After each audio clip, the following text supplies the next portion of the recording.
Okay, good morning everyone. Let's begin today's class.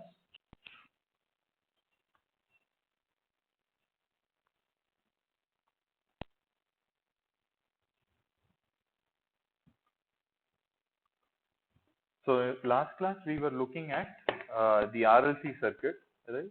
And we saw how we can uh, analyze its performance. And if you recall what we did, so we started off with a parallel RLC. So I hope all of you are able to hear me. Yeah, okay. So a parallel RLC circuit, right? So which looks something like this: R, L, and C, right? And we defined a parameter called as alpha, which is given by 1 by 2 RC, and omega naught, which is given by 1 by root of LC. Okay, and we saw that this system has got two roots, right? So and the roots S1 and S2 are given by minus alpha plus or minus root of alpha squared minus omega naught squared, right? And we also looked at how to solve this equation for the case of an overdamped system,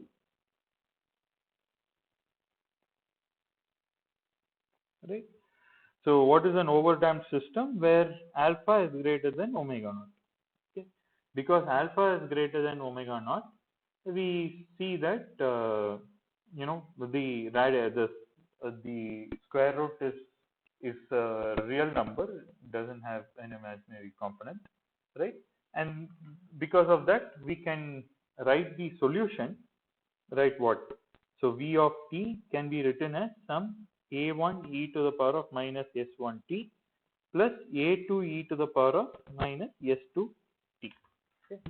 And we saw that we can have some method by which we can solve this equation. So by using one initial condition, we can find one of the constants, and we take another initial condition, mostly by finding the derivative at a certain at t equal to 0 or something like that, and finding out the other constant, or rather using these two conditions to find out a1 and a2. All right. So let's do one more problem to just familiarize ourselves, okay, with these concepts. All right. So now this also applies to the case where if you have a certain current and things like that, like it's not only the voltage, okay, let's say current through something else also will follow the same behavior, only thing the constants will be different. Okay, so let's look at this particular circuit. Okay.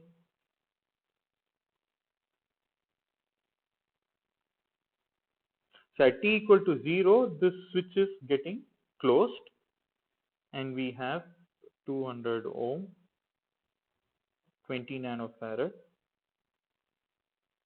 and an inductor rose 5 millihenry. Now this is IL, this is IR, this is IC, and the voltage across this is VC. Now the question is, find VC of t for all t greater than 0. Okay, so I want you to solve this problem. Try to solve this one, and let's look at the solution. Okay, as I mentioned, first you evaluate the initial condition, find out the alpha and omega naught, determine your roots of the system, okay, S1 and S2, make sure, see if they are overdamped, right? And then you have the general form, substitute the initial conditions, and you'll be able to get it to work. So try to solve this. I'll give you a few minutes.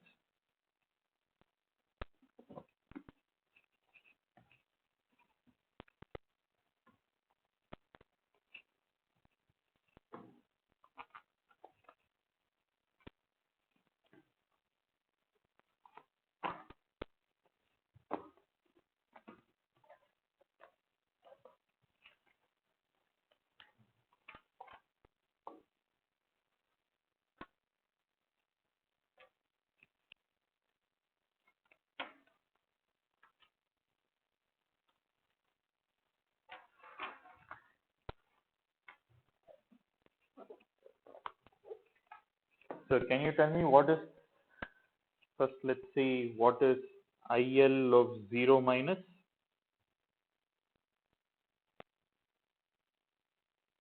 Okay, this is 0.3 ampere, very good. Now what is VC of 0? Of course, VC of 0 minus and 0 plus will have to be the same. Correct, this is 60 volt.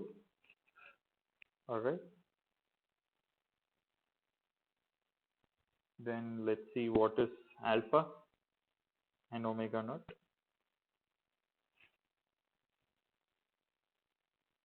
IL should be, yes, you are right. Yes, it is. IL is minus 0.3 amp. IR is plus 0.3 amp. Yes, IL is minus 0.3 amp. Correct. IR of 0 minus is 0.3 amp. Okay, what is alpha?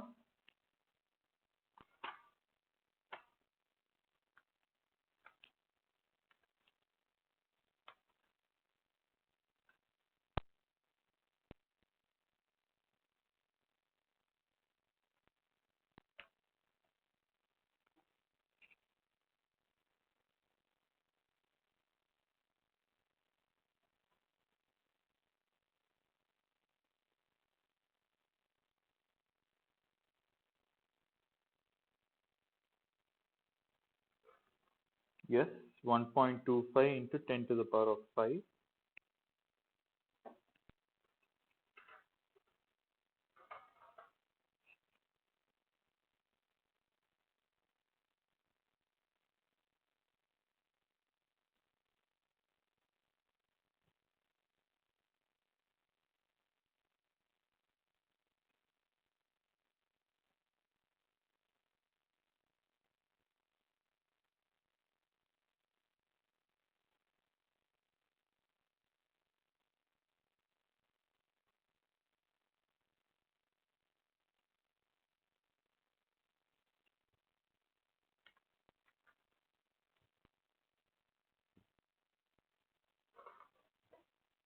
Yeah, this is 10 raised to the power 5.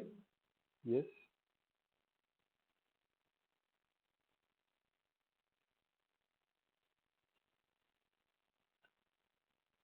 What is S1? What is S2?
So have you found out S1, S2?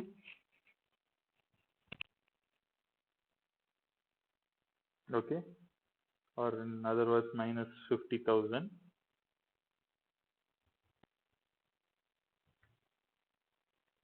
Correct. Yeah. Okay. Correct. I hope all of you are getting these values. So please work it out alongside. For some of you might have kind of forgotten this from last week's class, so you can kind of brush it up.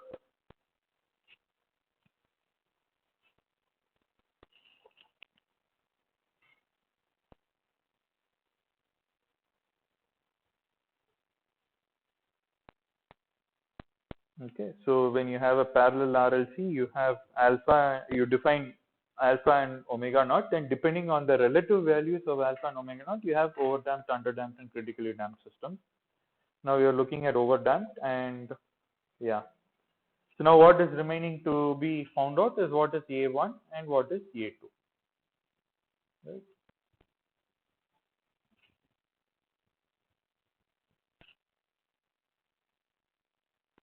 A1 is the coefficient of e to the power of minus 50,000 t. This is the coefficient of e to the power of minus 2 into 10 power 5 t.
Okay, so A1, A2, anyone?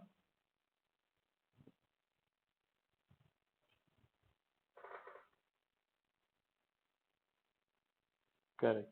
A1 is 80 and A2 is minus 20. So the total solution can be written as Vc of t is equal to 80 e to the power of minus 50,000 t minus 20 e to the power of minus 200,000 t. Okay, volt for t greater than 0. Okay, so this is a way to solve the answer. All right, and we can basically try to sketch this. Okay, sketch this, graphically. Yeah, so it becomes 80 e to the power of minus 50,000 t minus 20 e to the power of minus 200,000 t, right? Now, which will be faster? Let's say this is our graph. With t, okay, Now, for convenience sake, let's say this is 1e minus 5, this is 2e minus 5, okay? Or in other words, it's basically 10 micro, 20 micro, 10 microsecond, 20 microsecond, 30 microsecond, 40 microsecond, 50, 60, 70, and so on, okay? All right. So now, which of the terms will decay very rapidly?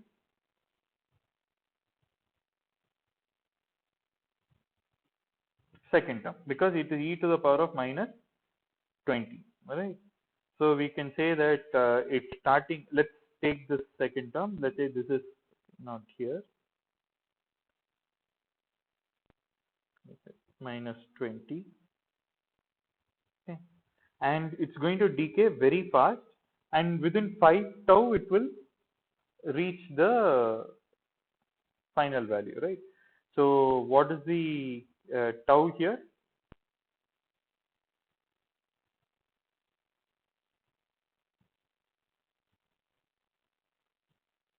It kind of takes e power minus t by tau. This is 1 by 200,000 seconds, right? So it is 0.5 into 10 power minus 5, correct? Or 5 into 10 power 4, okay, 500 microseconds. Okay, maybe I should have elaborated this to be something like this. Right? So what is the tau that you get here? It's 500 micro, right? Can you just verify it once? 2 into 10 power 5 inverse. Sorry, it is 5 micro. 2 into 10 power 5 inverse is 5 micro. Okay. So I think this should be fine. 10.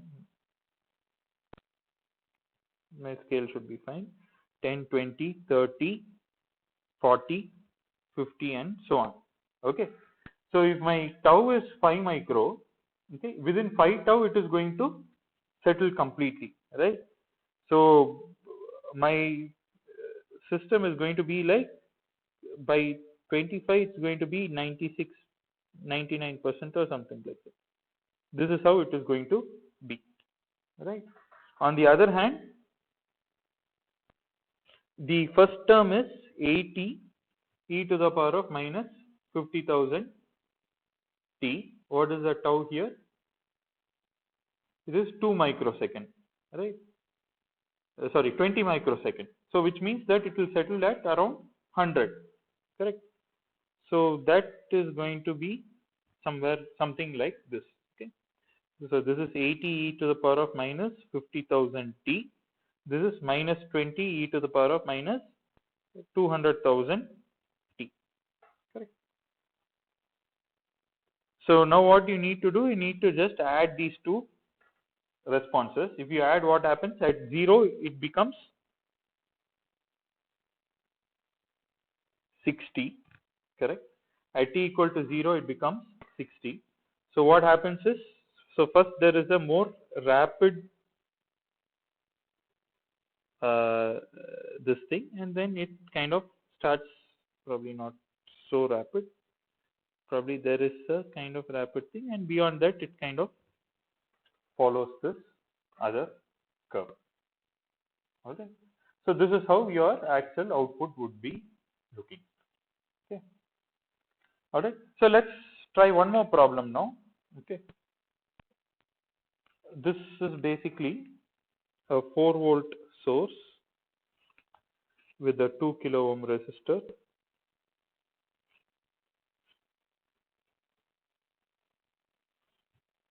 Oh, sorry, wrong direction. It is closing at t equal to 0. You have a 12 millihenry, a resistor of, let's say, 30K, and you have a 2 picofarad capacitor. Okay. Now, what is the resistor current? The question is, determine expression for IR of IR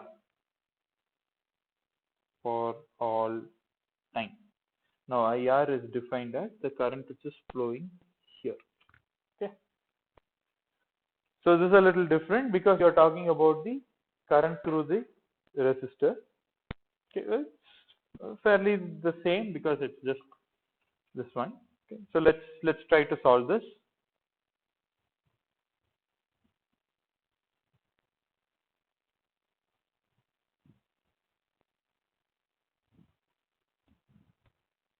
So what is IR of 0 minus? In other words, what is VC of 0 minus, which is VC of 0 plus?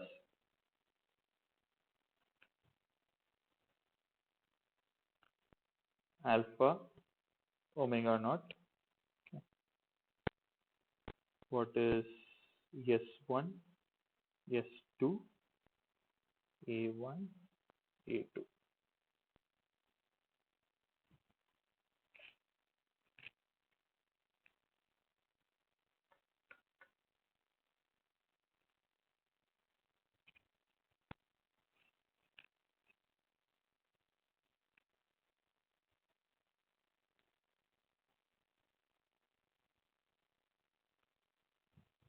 So what is IR of 0?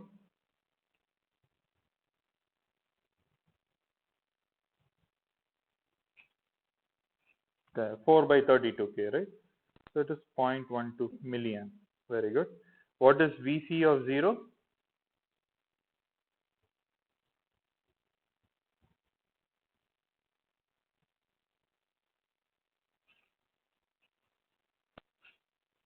Correct. 3.75 volt, because that I into R, it's very simple. Okay. Next. What is alpha? So always in alpha, you have to calculate when the switch is closed. After the switch is closed, after t equal to 0, what is the R that you have? So that is 1 by 2 times 30K into the 2 picofarad.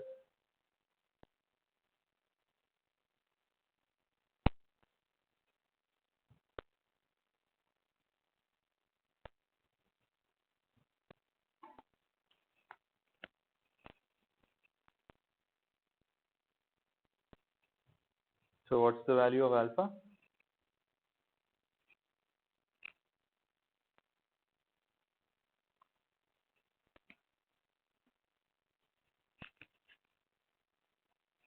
Correct.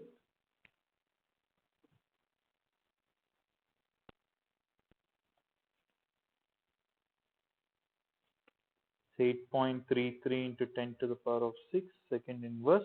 What is omega naught?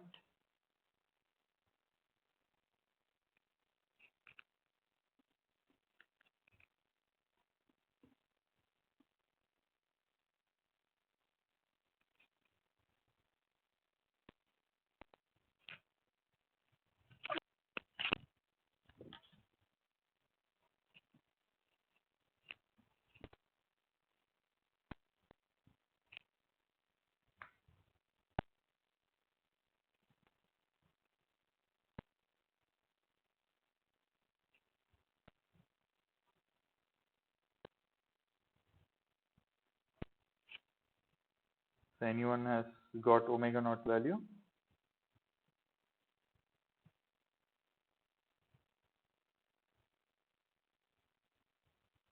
Correct. 6.45 into 10 to the power of 6 second inverse. Correct.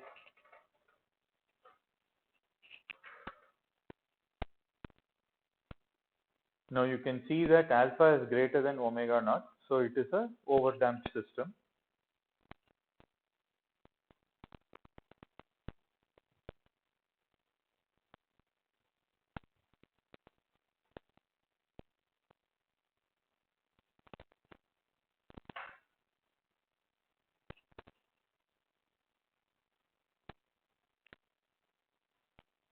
So if someone has come up with the value of S1 and S2, you can let me know.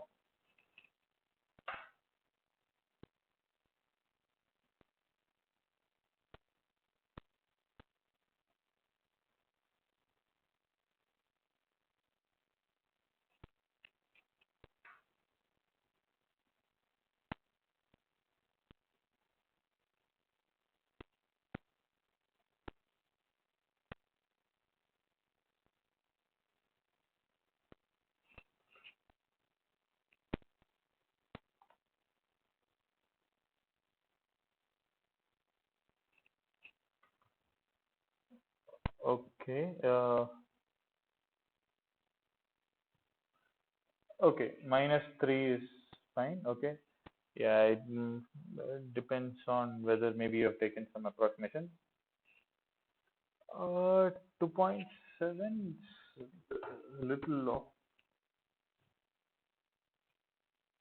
So it is minus alpha, sorry, minus 3 point, yeah, 3 or minus 3 into 10 to the power of minus, sorry, 10 to the power of plus 6 is fine. This is accept, yeah, okay. This is also fine.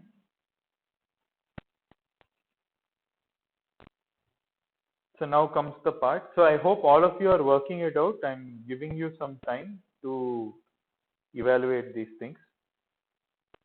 So please work it out.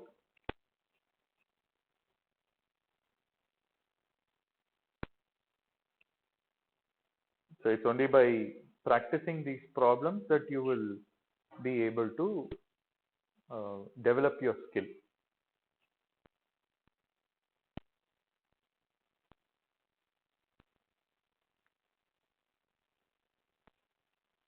Now how you can find A1 is basically you write the solution. V of t is A1 plus e to the power of A1 e minus S1t plus A2 e minus S2t.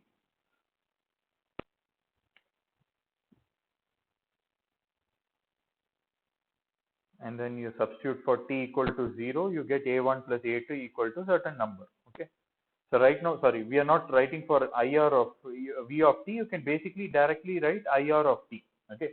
IR of t will also be the same form. Only thing compared to V of t, the constants will be different. That's it.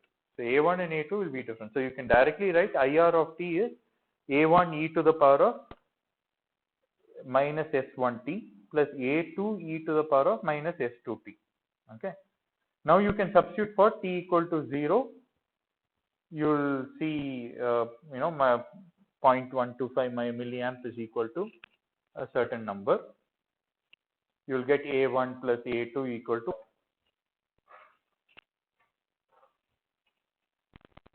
0.125 milli.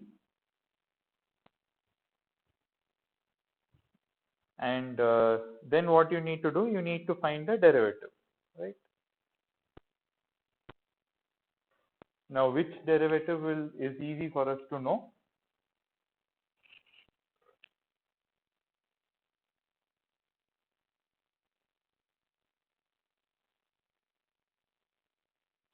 dVc by dVt. Okay. So C dV by dt is the capacitor current IC. Let's say IC is given by this. Okay. And at t equal to 0, the current through. So basically, we need to find out what is the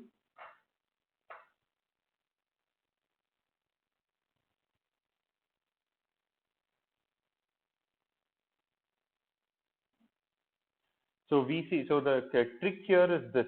Okay, VC can be written as 30K into IR of t, correct? Because the value of the resistance is 30K. Okay. Now C dV by dt is nothing but, where is a 2 picofarad into 30K into your A1E minus S1T plus A2E minus S2T, right? V is IR, no? So here, yeah, I am taking C dV by dt, right? Which is equal to your capacitor current. And this is nothing but your capacitor current, IC. Now you know that IC of 0 plus is equal to KL, just KCL at that node says, IL of 0 minus, that is if you design, I mean, say that this is IL, okay. So IL minus IR of 0 plus, correct?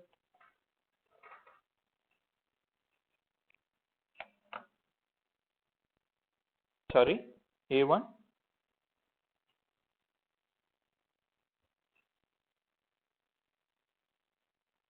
Yeah, sorry, A1, yeah, you're right, you're right. So that A1 S1 into A2 S2, correct. Okay, and there is a negative sign which comes here. So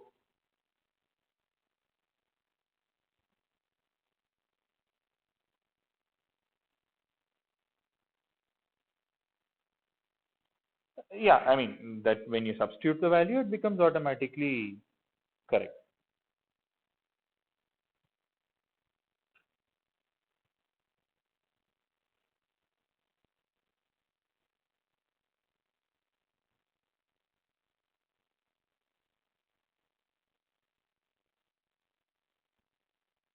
Correct. What your that solution is correct.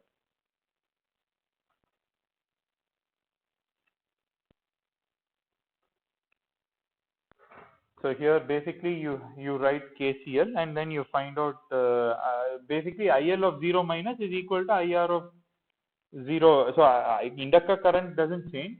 So basically the resistive current also doesn't change. So this becomes 0, right? And so IC of 0 plus is 0, and you evaluate this condition and you get two equations. And the final expression can be written as, someone pointed out, it's 161.3 e raised to minus 3.3 into 10 power 6 t minus 36.34 e raised to minus 13.6 into 10 power 6 t microamps for t greater than 0, and it is 125 microamp for t less than 0. Okay, so I'll just give you a couple of minutes to make sure that you are, yeah.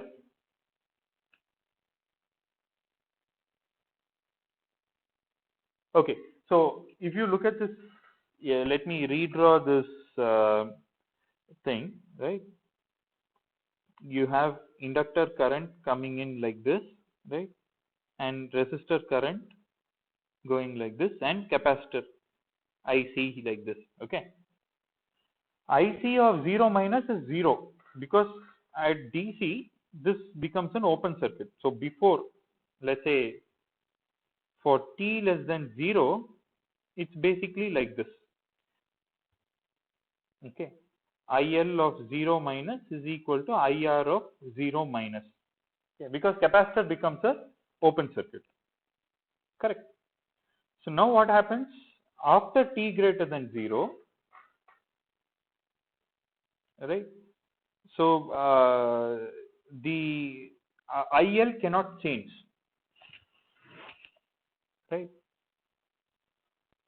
So this still remains at the instant of the switch turning. It at that instant they both remain the same.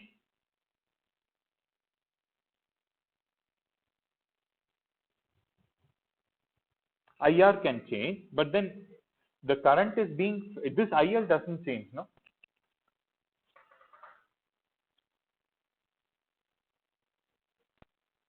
Yeah, that is the property of the inductor, no? IL of 0 minus is equal to IL of 0 plus because the inductor current cannot change.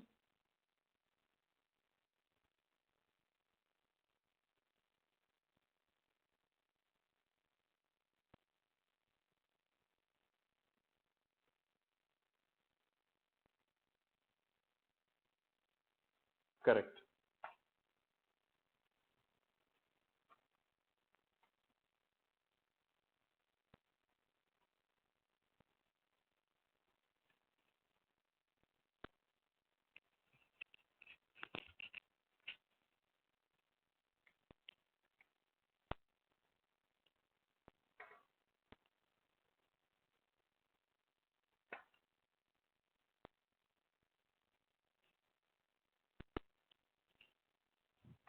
Okay, so I hope that you have got this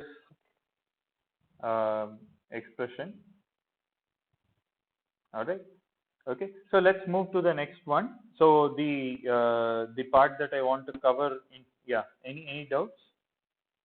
Yes. Okay.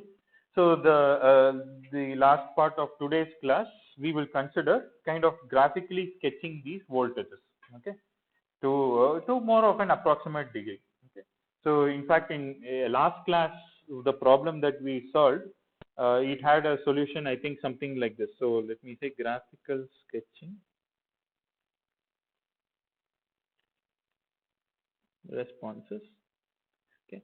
So let's say your voltage had this expression of 84 e to the power of minus t minus e to the power of minus 60.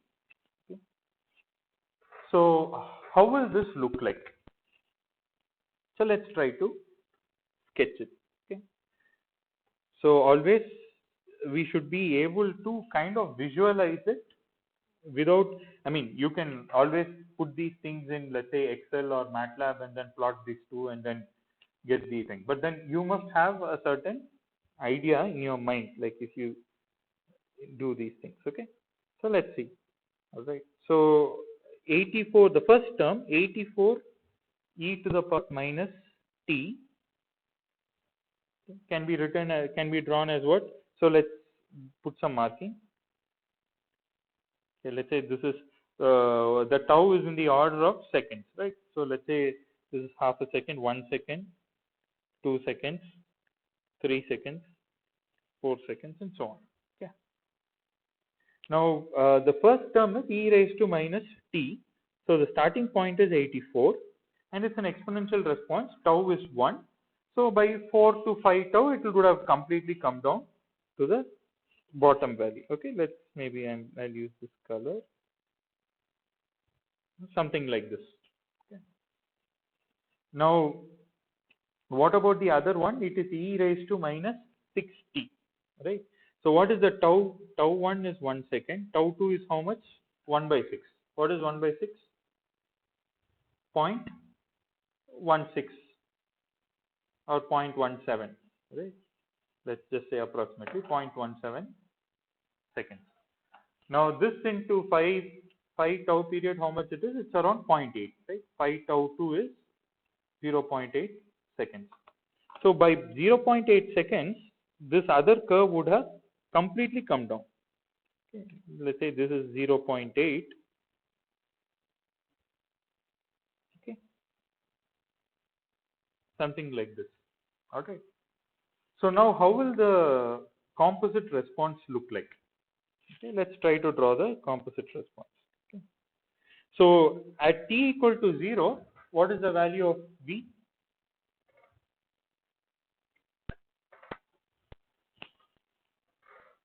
It is 0, right? You start from 0. Then now what happens?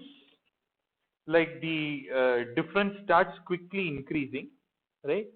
So it kind of increases something like this. Or let me say, here it's rapidly increasing, and then the difference starts going down. Okay, so probably somewhere, yeah, my drawing is kind of not so great, but kind of it traces this. Okay, beyond this point, it maybe it kind of reaches a little more, and then becomes like, okay. So the green line shows us how the composite response looks like. So first it increases and then it drops down. Okay, if you remember last class, the initial condition was V of V0. So initially V is 0 and finally also V is 0, but in between it kind of goes up and then it comes down. Okay. Typical second order behavior is like that. Okay. So there are a few examples in the textbook also, so you can go through them. Okay. One more example maybe we can do is, let's say Vr of t is given by 2 e power minus t minus 4 e to the power of minus 3t. Okay. Same way we can write this is t. Let's say this is half, this is 1.5, 2, 3, 4, 5. Okay. So how does this behave? So yeah. So the other thing is, like, before we go into this problem, let's look at the previous problem only. Now, because this transient response, so please understand here. So this is also like this is your natural response, right? There is no forcing function here, but then there is a certain time it takes to settle. Okay. So we can define the notion of settling time. Okay. Finally, it settles at infinity, right? Mathematically, if you see, it becomes absolute zero only at t equal to infinity. But we know that we can't be waiting till t equal to infinity. So we need to define what is called as a settling time. Okay. So many times the settling time is it differs from application to application. Sometimes settling time can be defined as time taken to reach, let's say, 1% of the final value. Okay. So sometimes this definition can be changed. Okay. So what will be the settling time for this? Can you tell me this particular expression? What is the settling time? No, you can calculate it exactly. Of course, the sketching was more at this one.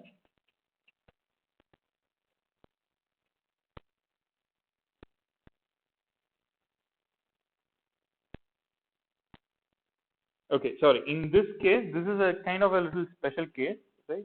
So here, because it's starting at 0 and ending at 0. So time taken to reach 1% of not the final value. Okay, it is defined as the 1% of the maximum value reached. All right. Okay. So what is the maximum value that it reaches?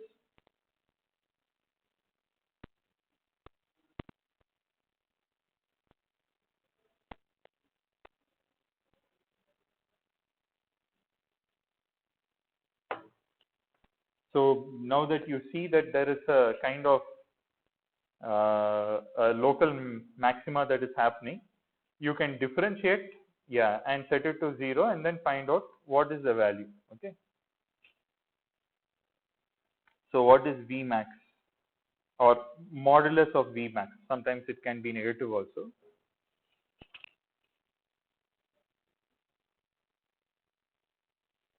So the magnitude or the absolute value of the maximum voltage. So in this case, you can differentiate it, right? And what is the maximum value? Correct, approximate. So 48.9 volt. Okay. So what you do is you just differentiate. How do you find this? This is done by dV by dt equal to 0, and you find out the time and substitute it in this formula, and then you'll get the Vmax.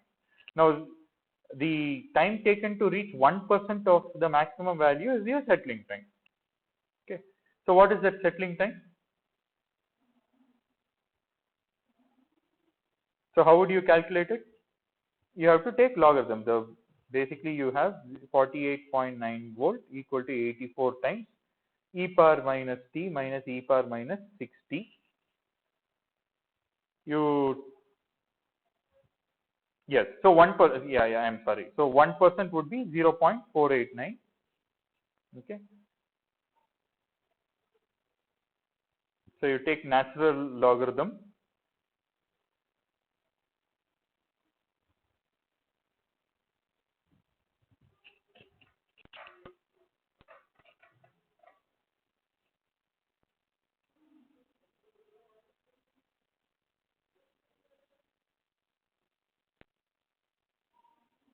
Okay. So natural logarithm, if you directly take also, it becomes tough. Okay. So what you can do is, that the settling time is pretty much determined by the slowest exponential. Correct.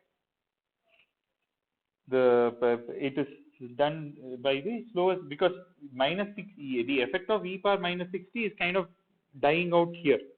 Okay, so you can basically say that approximately you can say, yeah, you can approximately say that only your final 84 e power minus t determines your settling time, okay, e power ts. Because by the time settling time comes here, like, I mean, the secondary, because if you take logarithm also, it becomes very difficult to solve, because you have logarithm of two quantities being subtracted, right?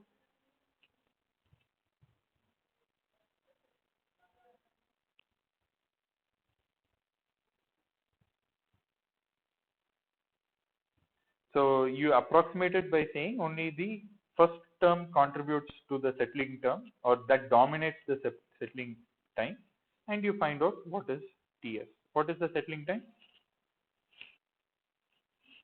Correct. Okay, 5.1 seconds. Okay. So you got the idea. So settling time is defined as, see, there is a certain maxima or a minima which is happening in the second order system. Okay, this is very different from your first order system where you don't have this kind of behavior. But second order system, although in this example it is starting from 0, ending at 0, still it is having a, I mean, having some kind of a maxima. So you find out the maxima, and then you see what is the settling time. That is, it should come within 1% of its maximum modulus of the. So like it can also be a negative kind of a valley, right? Like it can be a minima. Okay. So even if it's a minima, you just take the absolute value and then you see how long it takes to reduce to 1% of that maximum value. Okay. And especially when the two exponentials are kind of fairly different, you can approximate and say that the slower exponential is what is going to dominate the response, and you can find the expression. Okay.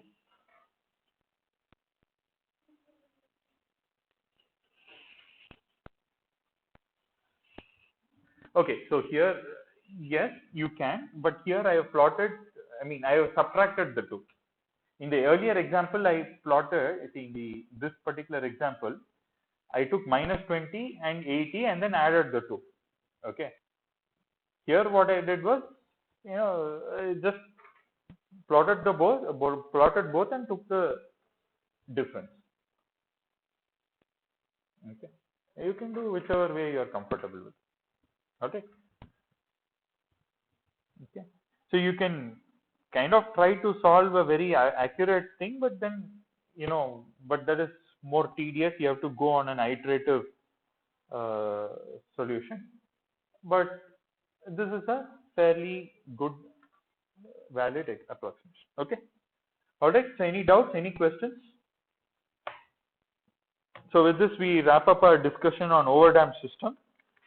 In next class, we will start with the critically damped system. So your quiz 1 for network analysis is on which date?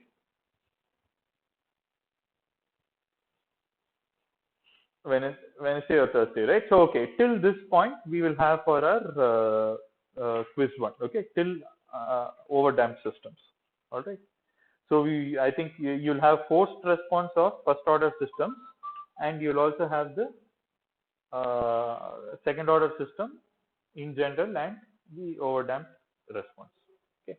For analog electronic circuits, so actually I kind of lost track of the time that, and failed to realize that your exam is on Monday or Tuesday. When is it? Analog electronics? Tuesday, right? Okay.